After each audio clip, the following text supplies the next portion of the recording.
ముగ్గు తప్పకుండా లోపలికి వెళ్ళండి సార్ అంటున్నా అని బాగి అనగానే నేను చూస్తున్నాను. మీ మాటలేంటో అది అలా ఉన్నాయి అమ్మ అనగానే నేనే ఉన్నాను సార్ అని బాగి అనగానే ఇదిగో ఉన్న కథ ఇప్పుడే కొంచెం గుర్తొస్తుంది, పూర్తిగా గుర్తొచ్చి చెప్తా అని అమ్మ అంటూ ఉంటాడు. పక్క నుండి మనవరు యాదమ్మ అన్నీ వింటూ ఉంటారు. అప్పుడే రాత్రి వచ్చి గుడ్ మార్నింగ్ సార్ అని అమ్మని పలకరిస్తూ ఇదిగో మిస్ అమ్మ ఇగో తెచ్చాను సరుకులన్నీ చూసుకో, మిస్ అయితే చెప్పు అని చెప్పి రాత్రి అంటూని షార్పరిస్తూ ఉంటాడు. ఇంకా బాగి అన్ని చూసుకుంటాడు. సరుకులేంటి రాతాడు అని అమర్ అనగానే పూజ సామాన్ సార్ అని రాత్రి ఇంట్లో పూజ ఉందా ఏంటని అమర్ అంటూ ఉంటాడు. పూజ ఇంట్లో కాదు గుళ్ళో, ఈ రోజు మనం అందరం గుడికి వెళ్ళాలి అని చెప్పి బాగి అనగానే లవ్ మిస్ అమ్మ అని చెప్పి రాతాడు. ఇంకా బ్యాగ్ తీసుకుంటూ ఉంటారు. అసలు గుళ్ళో పూజ ఏంటి, ఎవరు చెప్పారు అమర్ అనగానే ఇంకెవరు మీ కూతురు చెప్పింది అని బాగి అనగానే నా కూతుర అని అమర్ అనగానే బుజ్జమ్మ సార్ అని రాతో అంటూ ఉంటారు. ఇంకా పక్కన విన్న మనోహర్ యాదవ్ చాలా కోపం వస్తూ ఉంటుంది. అంటే మీరు మీ కూతురు చూసుకున్నారు కదా సార్, అందుకే తనకు నాన్న అమ్మ అని అంటగా నన్ను అందుకే అని బాగి కవర్ చేస్తుంటుంది. మీరు నాకు ఏదో చెప్పాలని ట్రై చేస్తున్నారు అమర్ అనగానే అయ్యో అదేం లేదు సార్, మీకు గుర్తొస్తుంది కదా పూర్తిగా రావని చెప్పేసి గుళ్ళో పూజ చేయని బుజ్జమ్మ నాతో చెప్పింది అని బాగి అనగానే ఎప్పుడు చెప్పింది అని అమర్ అనగానే నేను రాత్రి చెప్పింది సార్, చెడపడింది కదా బుజ్జమ్మ అడిగి వచ్చింది అని ఇంకా రాత్రి జరిగిన విషయం అంతా చెప్తూ ఉంటాడు. ఇంకా బుజ్జమ్మ ఇంకా వచ్చి హాల్లోకి ఇంకా రాతోడు ఏడు బుజ్జమ్మ ఎడగెళ్ళావు అని చెప్పి అనగానే అమ్మ అడిగెళ్ళింది రాతోడు అని చెప్పి బుజ్జమ్మ అనగానే అప్పుడు ఇంకా భాగ్యరాధని ఏం అడుగుతాడు. అమ్మ రేపు మనం డాడీని గుడికి వెళ్దాం అని చెప్పేసి బుజ్జమ్మ అనగానే ఎందుకు అని భాగ్య అడగడం. అంటే డాడీకి గతం సగం గుర్తొచ్చింది కదా, మొత్తం గుర్తు రావాలంటే మన గుళ్ళో పూజలు చేయాలి అని బుజ్జం అన్న మాటలకి ఇదంతా నీకెవరు చెప్పారు అని చెప్పి భాగ్య అడుగుతుంది. తన రాత్రి విషయం తెలుసు కాబట్టి తను ఏం మాట్లాడు మార్నింగ్ అన్ని వింటూ ఉంటాడు. ఇంకా అరుంధతి కూడా చూస్తుంటారు. మిస్ అమ్మ బుజ్జమ్మకి అరుంధతి మేడం చెప్పిస్తున్నట్టుంది అని రాత్రి సైకిల్ చేసి చెప్తూ ఉంటాడు. ఇంకా భాగ్య ఏమో అలాగే బుజ్జమ్మ రేపు అందరు గుడికి వెళ్దామని అని చెప్పి ఇంకా భాగ్య కూడా అంటూ ఉంటుంది. రాత్రి పొద్దున్నే పూజ సామాన్ తీసుకురా అని చెప్పి భాగ్య చెప్పడం మొత్తం అంతా ఇంకా రాత్రి చెప్పి అది సార్ జరిగింది అని అంటూ ఉంటాడు. ఈరోజు గుళ్ళో పూజ చేయాలని బుజ్జమ్మ కోరిక అని మీ కాలం కూడా రాత్రి అంటూ ఉంటాడు. సరే వెళ్ళు అని చెప్పి అని ఇంకా లోపలికి వెళ్తూ ఉంటారు. అదంతా విని మనవారి అలాగే యాదమ్మ రూపంలో ఉన్న వచ్చిన కూడా లోపలికి వెళ్ళిపోతూ ఉంటారు. ఇంకా బాగి ఇంకా ముగ్గంతా అయిపోయి తను కూడా గదిలోకి వెళ్తూ ఉంటుంది. ఇంకా చూసావా అని చెప్పి మనవారు చాలా కోపం వస్తూ ఉంటుంది. అసలు చూడు ఆయన ఇప్పుడు అందరు గుడికి వెళ్తున్నారు కదా, చూడు ఆ పిల్ల బయటకు వస్తే నువ్వేమైనా చెయ్యి అని మనవారు అనగానే ఆ పిల్లని నువ్వు ఏమీ చేయలేవు, నేను గుళ్ళోకి రాలేను అని ప్రచండంగా మరి ఎలా అని చెప్పేసి ఇంకా మనవారు అడుగుతూ ఉంటుంది. ఇంకా ప్రచండ ఆలోచన పడుతూ ఉంటారు. ఒక్కసారిగా ఇంకా యాదమ్మ శరీరంలో ఉన్న ప్రచండ ఆత్మ ఒకసారి మళ్ళీ ప్రచండలో వెళ్ళిపోతూ ఉంటుంది. ఇంకా అలాగే యాదమ్మ కలిసి పడిపోతుంది. ప్రచండ ఏమైంది అని చెప్పేసి మనలో కంగారు పడుతూ ఉంటుంది. ఇంకా ప్రచండ తన ఒక్కసారిగా తన శరీరంలోకి ఆత్మ వచ్చేసాక ఇంకా ఒక్కసారిగా తన యాదమ్మ చేతుకున్న కంకణం కూడా తన మంత్రదండంగా తయారైపోయి అక్కడ సిద్ధంగా ఉంటుంది. కానీ అక్కడ మనవారు చాలా భయపడుతుంది. ప్రచండ లెగు అని చెప్పి యాదమ్మ లేపుతూ ఉంటుంది. ఇంకా ప్రచండ తన మంత్రదండం తీసుకొని ఇంకా ఒక్కసారిగా ఇంక తన దివ్య శక్తులతో అన్నీ దొరికే బాలిక నేను గుళ్ళో ప్రవేశించి ఏం చేయను కాబట్టి చంపసని వదిలి నా సొంత శక్తితో వస్తున్నాను కదా, దారి మధ్యని ఏకాకి చేసి అంతం చేస్తా, ఈరోజు ఏ శక్తి రాకపోతే నేను కూడా చూస్తా అని చెప్పి చాలా ఆవేశంగా బయలుదేరుతుంటారు. చంబ లెగు అని చెప్పి వాటర్ మొహం మీద అదే కనుక పోస్తూ మన లేపుతూ ఉంటుంది. అప్పుడు మెల్లిగా యాదమ్మ సోస్తుంది. చంబ లెగు అని చెప్పి మనం అంటాడు. అప్పుడే ఇంకా రాత్రి వెళ్తే ఒక నిమిషం ఆగి చూస్తూ ఉంటాడు. ఏంటి అని వింటూ ఉంటాడు. ఏమైంది అని చెప్పేసి ఇంకా యాదమ్మ అదే టెస్ట్ పడుతుంది. అసలు ఇద్దరు రూమ్లో ఏమాడుకుంటున్నారు అని చెప్పి రాత్రి అంటూ పక్కన వింటూ ఉంటాడు.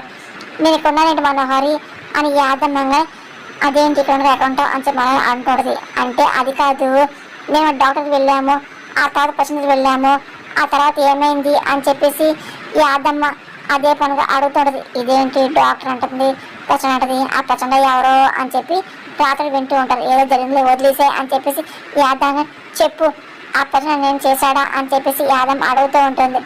దాని మనవారు ఇంకా ఏం మాట్లాడదు పక్కన రాతాడు. అదే పనిగా అసలు ఏం జరుగుతుందని చెప్పి టెన్షన్తో వింటూ ఉంటాడు. వాడు నిన్నేమీ చేయలేదు, ఇదిగో అంటే అమర్ అసలు ఇక్కడ ఇంటికి రావద్దన్నారు కదా, అందుకే నీ శరీరంలో పక్కన చేశాడు అని చెప్పిన మాటలకి చాలా కంగారు పడుతుంది. ఇంకా రాతో షాక్ అవుతాడు. ఏంటి అని చెప్పి బయట పెట్టాడు.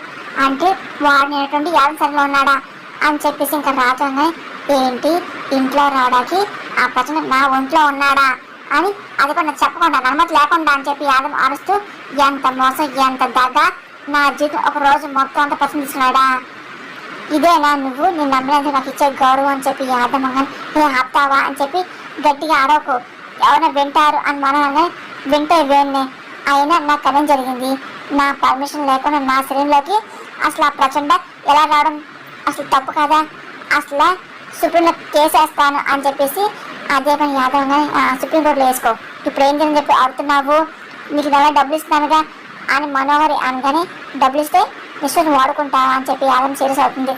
ఇదిగో అయినా నీ శరీరంతో ప్రచండ చేయని పని ఏం చేయలేదు బుజ్జమ్మ లోహ తీసుకొని తన శక్తులు వసం తీసుకోవడం నీ శరీరంలోకి వచ్చాడు అంతే అని చెప్పి మన మాటలకి ఇంకా రాతో షాక్ అవుతూ ఉంటాడు. ఇదిగో అయినా శరీరంలోకి వచ్చి రాత్రి పగలు లేకుండా బుజ్జం ఎలాగైనా సరే తను వసం చేసుకొని చెప్పి అనుకున్నాడు కానీ అవ్వలేదు. అదేమో వీళ్ళు అమ్మగారు పడుతుంది. ఇదిగో అమరంలో ఉన్న బుజ్జమ్మని ఏం చేయలేకపోతున్నా కామైపోయాడు అని చెప్పి మనం మొత్తం చెప్తూ ఖచ్చితంగా గుడికెళ్తున్నారు. వచ్చే దారిలో బుజ్జమ్మ పనిపడ్డాకి శరీరం వదిలేసి ప్రచండ వెళ్ళిపోయాడు అంటే అని చెప్పి మొత్తం మనం చెప్తాడు. అయినా సరే నాకు చెప్పకుండా నా శరీరం రావడం తప్పే కాదా అని యాదవ్ మంగన్ అవును మరి నీ శరీరం ఒక మనిషి ప్యాలెస్ బుద్ధిలేకని చెప్పడానికి ఇదిగో తొందరగా ముందు రెడీ అవ్వు ఆ జూనియర్ అరుంధతిని చంపేసి శ్వసం పంపించబోతున్నాడు అని చెప్పేసి ఇదిగో ఆ వినయం చూద్దు కానీ మనోరు అనగానే ఇదిగో నా మర్యాద తీసావు నేను కూడా మాంత్రికురాలని అన్నట్టు యాదవంగా అది ఒకప్పుడు ఇప్పుడు కాదులే వీళ్ళు రెడీ అవ్వు అని చెప్పి మనోరు అనగానే ఇంకా ఈ విషయం వెళ్ళి మిస్ అమ్మ చెప్పాలి గుడికి వెళ్ళకూడదు ఆపాలి అని చెప్పి రాత కంగారు వెళ్తూ ఉంటాడు. వెళ్ళు అని చెప్పి అరుస్తాడు. ఇంకా యాదవ్ చాలా కోపం వస్తుంది. ఇంకా ఏం చేయలేక వెళ్ళి రెడీ అవుతూ ఉంటుంది. అనుకున్న విధంగా బాగి దగ్గరుండి గుడికి కావాల్సిన ఏర్పాటు చేస్తూ ఉంటుంది. పిల్లలు తొందర రండి వెళ్ళాలి అని చెప్పి కంగారు పెడుతుంది. ఇంకా పిల్లలు నలుగురు రెడీ అయ్యి వస్తూ ఉంటారు. మిస్సమ్మ అని చెప్పి రాతో నిజం చెప్పబోతూ ఉంటాడు. ఇంకా మీరు రెడీ అని చెప్పి పిల్లలు అనగానే సరే మీ డాడీ ఏరి అని చెప్పి బాగా అనగానే ఆయన ముందే బయటికి వెళ్ళి ఉన్నారు అని చెప్పి ఆనంద్ అనగానే సరే మీరు వెళ్ళి కూర్చోండి అని చెప్పి బాగి అన్ని వెళ్ళిపోతుంది. మిస్సమ్మ ఆగు మన గుడికి వెళ్ళకూడదు అని చెప్పి రాతను ఏమైంది అని చెప్పి బాగా అడుగుతుంది.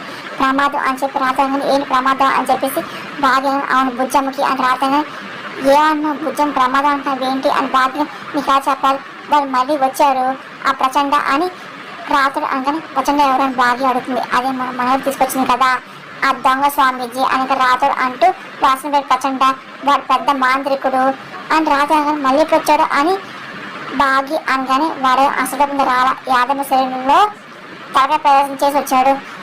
నిన్న ఈ రోజు ఉంది యాదమ్మ దగ్గర ఆ ప్రచండానే అని చెప్పి రాత్రి మాట బాగి భయపడిపోతూ ఉంటుంది.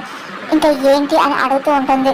ఇంకా అలాగే అన్ని గుర్తెచ్చుకుంటుంది. అలాగే అసలు అవును నిజమే నిన్న అసలు ఈరోజు యాదమ్మ బాడీలో ఏదో తేడా కనిపించింది అని బాగి అని భయపడుతూ ఉంటుంది. అలాగే ఇంక మనోహర్ అసడం కూడా లేకపోతే అసలు యాదమ్మ మనోహర్ని అంత పైకెత్తుతుంది అని చెప్పి బాగా డౌట్ పడుతుంది. అందుకే ఆ యాదమ్మ దానికి తలకాయ ప్రవేశం చేయడు కాబట్టి ఇంకో ఆ పచ్చన ఇదిగో అసలు కరెంట్ తీసి బుజ్జం ఏదో చేయాలనుకున్నాడు మిస్ అమ్మ అని చెప్పి రాత్రి బాగా ఇంకా భయపడుతూ ఉంటుంది. బుజ్జం సారి ఉండడం వల్ల అందుకే మా ప్రమాదం అవ్వలేదు అని చెప్పి యాదవ్ మనోహర్ మాకు నేను విన్నాను అని చెప్పి రాత్రి మొత్తం చెప్తూ ఉంటాడు. బాగా భయపడిపోతుంది. ఇందాకే ప్రచండ ఆ యాదమ్మ సైన్యం పోలీసు వెళ్ళిపోయాడు. మనం ఇప్పుడు గుడికి వెళ్తాం కదా దారిలో వాడు మన మీద అటాక్ చేయడానికి రెడీగా ఉన్నాడు అని చెప్పి రాత్రి చెప్తూ ఉంటాడు. ఇంకా బాగా భయపడుతుంది. బుజ్జం నేను చేస్తుంటే ఇదంతా మనం కుట్రా ఇదిగో ఇంకా బయటకు ఇంకో బుజ్జం ప్రమాదం అని చెప్పి రాత్రి భయపడుతూ ఉంటాడు. అసలు మనం ఏం చేసిన పాపం ఇప్పుడు దశాగా చెప్తా అని చెప్పేసి బాగా వెళ్ళిపోతుంది. ఆగు మిస్సమ్మ ఆగమ్మ ఇదిగో ఇప్పుడే అనొద్దు సారి గతం గుర్తొచ్చాక దాన్ని అందు చూస్తారు. ఇగో ఇప్పుడు మాత్రం ఎలాగైనా వెళ్ళొద్దు అని చెప్పేసి రాతడు అనగానే గుడికి అని చెప్పాం కదా ఇదిగో అప్పుడు ఏం చెప్పాలి అని చెప్పి బాగి అనగానే మీరంతా నేను బుజ్జం ఇంట్లో ఉంటాను అని చెప్పేసి రాత అనగానే అసలు గుళ్ళో మొక్కు ఉంది బుజ్జం కదా తను లేకుండా ఎలాగ రాత్రి చెప్పి బాగి అనగానే మిస్సమ్మ రాతో రండి డాడీ వెయిట్ చేస్తున్నారు అని చెప్పి అంజు అనగానే సరే నువ్వు వెళ్ళి వచ్చానని చెప్పి బాగా ఉంటుంది. సరే అని చెప్పి అంజు వెళ్ళిపోతుంది.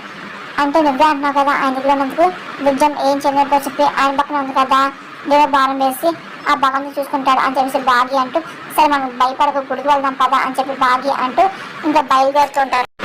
సరే అందరు కారు ఎక్కండి అని అమర్ అనగానే భాగ్య ఇంకా అమర్ పక్కన కూర్చోపోతుంది. ఏ ఆగు అని చెప్పి మనోహర్ గట్టిగా వస్తుంది.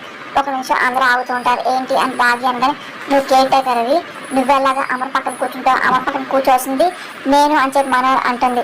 అని నేను కేర్ టేకర్ కాబట్టి నేను పెళ్లి కూర్చుంటా అని చెప్పి భాగ్య అనగానే అవును కేర్ టేకర్ మిస్సమ్మే కూర్చోవాలి అని బుజ్జమ్మ అనగానే బుజ్జమ్మ చెప్పింది అని చెప్పి రాతో అంటూ ఉంటాడు.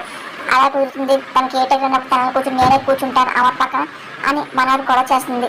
అయినా నీ బంటు ఉందిగా నీ బంటుతో కలిసిరా అని చెప్పి రాతో అంటూ ఉంటాడు. బంటు ఏంటి అని చెప్పి యాదం సీరియస్ అవుతూ ఉంటుంది.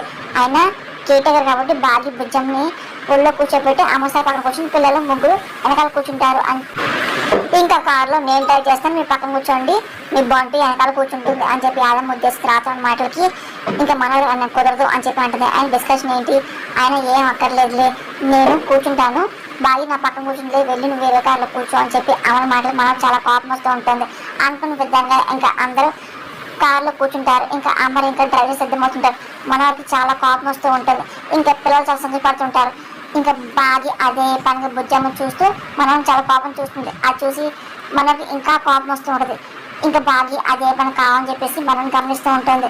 ఇంకా పిల్లలు చాలా సంతోషపడుతుంటారు. మా ఫ్యామిలీ అంతా హ్యాపీగా కలిసి గుడికి వెళ్తుంది, నాకు చాలా సంతోషంగా ఉంది అని చెప్పి బుజ్జమ్మ అనుకుంటుంటుంది. నేను ముందు కూర్చోను మనోహరి అని చెప్పి యాదం అనగానే నా ఒళ్ళో కూర్చొని మనోహర్ అని మాటలకి అని చెప్పి యాదం అంటుంది. ఆవిడ ఫీల్ అవుతుంది నువ్వు కూడా వెనకే కూర్చో అని చెప్పి రాతంగా సరే అని చెప్పి యాదమ్మ మనోహర్ పక్కన కూర్చుంటుంది. ఇంకా మనోహర్ చాలా కోపం వస్తూ ఉంటుంది. ఇంకా అనుకున్న విధంగా కార్ స్టార్ట్ చేసి బయలుదేరుతూ ఉంటారు. మనోహర్ మాత్రం చాలా చిరాకు వస్తూ ఉంటుంది. ఆ పక్కన కూర్చోలేకపోయాను అని చెప్పి ఫీల్ అవుతూ ఉంటుంది. ఇంకా పిల్లలు చాలా సంతోషంగా ఎంజాయ్ చేస్తూ ఇంకా గుడికి వెళ్తూ ఉంటారు. అతడు మాత్రం పదే పదే మనం గమనిస్తూ ఉంటాడు. ఇదేంటి అసలు ఇప్పుడు ఈ అమ్మాయికి అసలు ఎలా శక్తులు ఉండవు కదా, కానీ ప్రచండ ఏమో శక్తులను కోరుకొని వస్తున్నాడు అని చెప్పి చిత్రపతి అనుకుంటే దేవుడు భారం వేస్తూ ఉంటారు. బాగా భయపడిన సరే ఇంకా ఏం చేయలేక బుజ్జం దగ్గర పెట్టుకొని ఇంకా అలా కూర్చుంటుంది. ప్రచండ ఇంకా తన శక్తులను కోరుపోసుకొని రాకాశ పక్షిలా అవడం అతను చిత్రపతి చూస్తూ ఉంటాడు. ఇంకా అలా కంగారు పడుతూ ఉంటాడు. అక్కడేమో పదే పదే రాత్రి కార్ డ్రైవ్ చేస్తే మనోని గమనిస్తూ ఉంటాడు. బుజ్జంగా ప్రాణం కల్పిస్తుందా ఏంటంటే టెస్ట్ పడుతుంటాడు. దానికి మౌనంగా ఉంటాడు. ఇదిగో చూడు అసలు చాలా చురునైన పళ్ళు అలాగే గోరుతో ఆ రాకాశ పక్షి బుజ్జంని ఏమైనా వెంటాడతాడు ఏంటి అని చెప్పి అయ్యో అసలు ఏం చేస్తాడో అని చెప్పేసి అయ్యో జగన్నాథ మీరే కాపాడాలి అని చెప్పేసి చిత్రపతి దేవుడు భారం వేస్తూ ఉంటాడు. అనుకున్న విధంగా అమర్ అలాగే చాలా ఫాస్ట్గా వెళ్తూ ఉంటాడు. ఇంకా చిత్రపతి అదే పని గమనిస్తూ ఉంటాడు. ఇంకా బుజ్జంని ఏమైనా చేస్తాడా అని చెప్పి అనుకుంటూ గమనిస్తూ ఉంటాడు. రాక్షసి పక్షుల రూపంలో ఉన్న ప్రచండ చాలా ఆవేశంగా వేగంగా అమర్ కార్ని ఫాలో అవుతూ ఉంటాడు. ఇంకా ప్రచండ ఎలాగైనా సరే బుజ్జం హాని కలిగించే ప్రయత్నిస్తూ ఉంటాడు. అదంతా ఇంకా ఒక్కసారి యాదం గమనిస్తూ ఉంటుంది. చిత్రపతి చాలా భయపడుతూ ఉంటాడు. ఏమైనా బుజ్జం చేస్తారని అనుకుంటారు. ఒక్కసారిగా ఇంకా కారు అడ్డంగా రాకాశ పక్షి వస్తూ ఉంటుంది. అది చూసి బాగి అమర్ ఇంకొకసారి టెన్షన్ పడుతూ ఉంటారు. అది చూసి మనోడు చాలా నవ్వుతూ ఉంటుంది. ఇంకా అమర్ కార్ డ్రైవ్ చేస్తూ ఒకసారి చాలా ఇబ్బంది పడుతూ ఉంటాడు.